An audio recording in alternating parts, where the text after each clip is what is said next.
नमस्कार, जय जय श्री सीताराम, हर हर महादेव।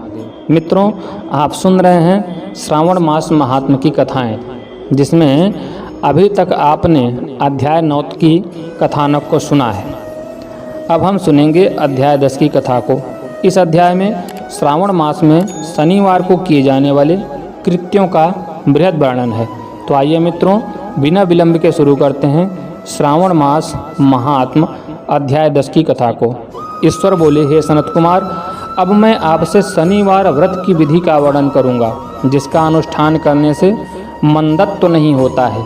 श्रावण मास में शनिवार के दिन नृसिंह, शनि तथा अंजनी पुत्र हनुमान, इन तीनों देवताओं का पूजन करना चाहिए।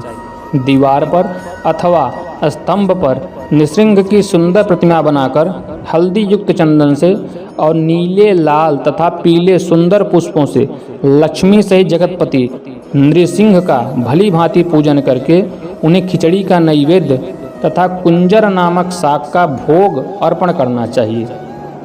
उसी को स्वयं भी खाना चाहिए और ब्राह्मणों को भी खिलाना चाहिए। तिल का तेल तथा घृत स्नान भगवान नृसिंह को प्रिय है। शनिवार के दिन तिल सभी कार्यों के लिए प्रशस्त है। शनिवार के दिन तिल के तेल से ब्राह्मणों तथा सुहासिनी स्त्रियों को उपटन लगाना चाहिए तथा कुटुंब सहित स्वयं भी संपूर्ण शरीर में तेल लगाकर स्नान करना चाहिए तथा उड़द का भोजन ग्रहण करना चाहिए। इससे भगवान नृसिंह प्रसन्न होते हैं। इस प्रकार श्रावण मास में चारों शनिवारों में इस व्रत को करना चाहिए। जो ऐसा करता है उसके घर में स्थिर लक्ष्मी का वास रहता है और धन धान्य की समृद्धि होती है। पुत्रहीन व्यक्ति पुत्र वाला हो जाता है और इस लोक में सुख भोग कर अंत में वैकुंठ प्राप्त करता है। नृसिंह की कृपा से मनुष्य की चारों दिशाओं में व्याप्त रहने वाली उत्तम कीर्ति होती है। हे सौम्य, मैंने आपसे नृसिंह का यह उत्तम व्रत कहा है। हे सनत कुमार, अब शनि की प्रसन्नता के लिए जो करना चाहिए उसे सुनिए। एक लंगड़े ब्राह्मण और उसके अभाव में किसी ब्राह्मण के शरीर में तिल का तेल लगाकर उसे उष्ण जल से स्नान कराना चाहिए और श्रद्धापूर्वक नृसिंह के लिए बताए गए अन्न अर्थात खिचड़ी उसे खिलानी चाहिए। उसके बाद तेल, लोहा, काला तिल, काला उड़द, काला कंबल प्रदान करना चाहिए। इसके बाद व्रती यह कहे कि मैंने यह सब शनि की प्रसन्नता के लिए किया है, शनि देव मुझ पर प्रसन्न हो।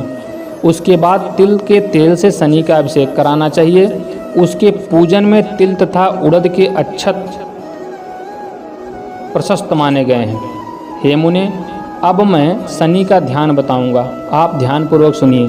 शनैश्चर कृष्ण वर्ण वाले हैं, मंद गति वाले हैं, काश्यप गोत्र वाले हैं, सौराष्ट्र देश में पैदा हुए हैं, सूर्य पुत्र हैं, वर देने वाले हैं, दंड के समान आकार वाले मंडल में स्थित हैं, इंद्र नील मणि तुल्य कांति वाले हैं, हाथों में धनुष बाण त्रिशूल धारण किए हुए, गीध पर आरूढ़ हैं, यम इनके अधिदेवता हैं, ब्रह्मा इनके प्रत्यादि देवता हैं।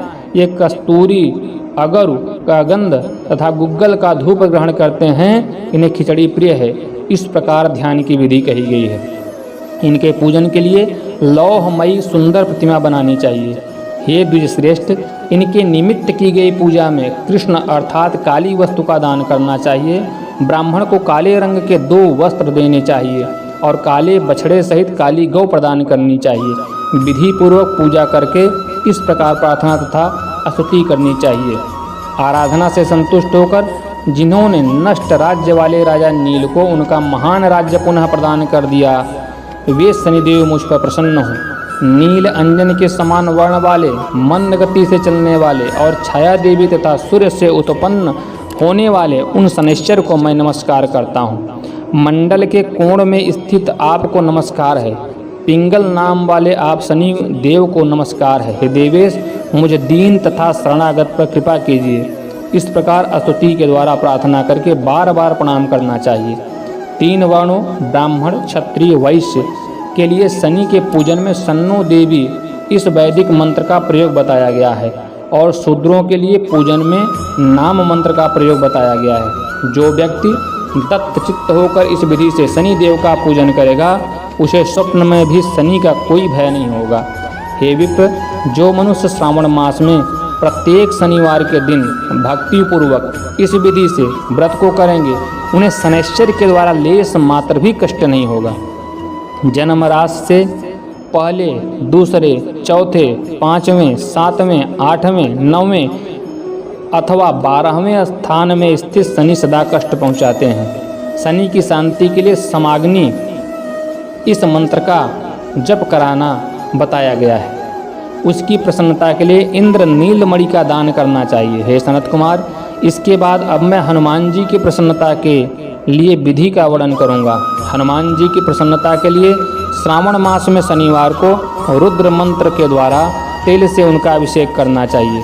तेल में मिश्रित सिंदूर का लेप उन्हें समर्पित करना चाहिए। जपा कुसुम की मालाओं से, आक धतूर की मालाओं से, मंदार पुष्प की मालाओं से, बटक बड़ का पेड़ के नैवेद्य से तथा अन्य उपचारों से भी यथाविधि अपने सामर्थ्य अनुसार श्रद्धा भक्ति से युक्त होकर अंजनी पुत्र हनुमान की पूजा करनी चाहिए। इसके बाद बुद्धिमान को चाहिए कि हनुमान जी की प्रसन्नता के लिए उनके 12 नामों का जप करें।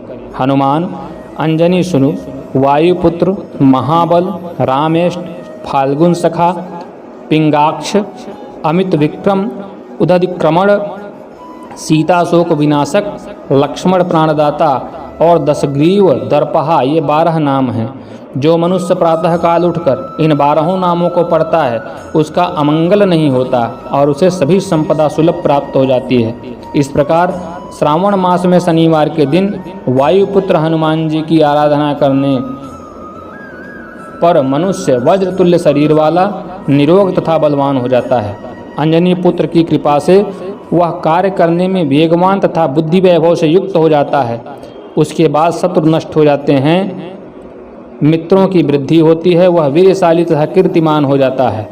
यदि साधक हनुमान जी के मंदिर में हनुमत कवच का पाठ करे तो वह अणिमा आदि 8 सिद्धियों का स्वामित्व प्राप्त कर लेता है और यक्ष, राक्षस तथा बेताल उसे देखते ही कंपित तथा भयभीत होकर वेगपूर्वक 10 दिशाओं में भाग जाते हैं।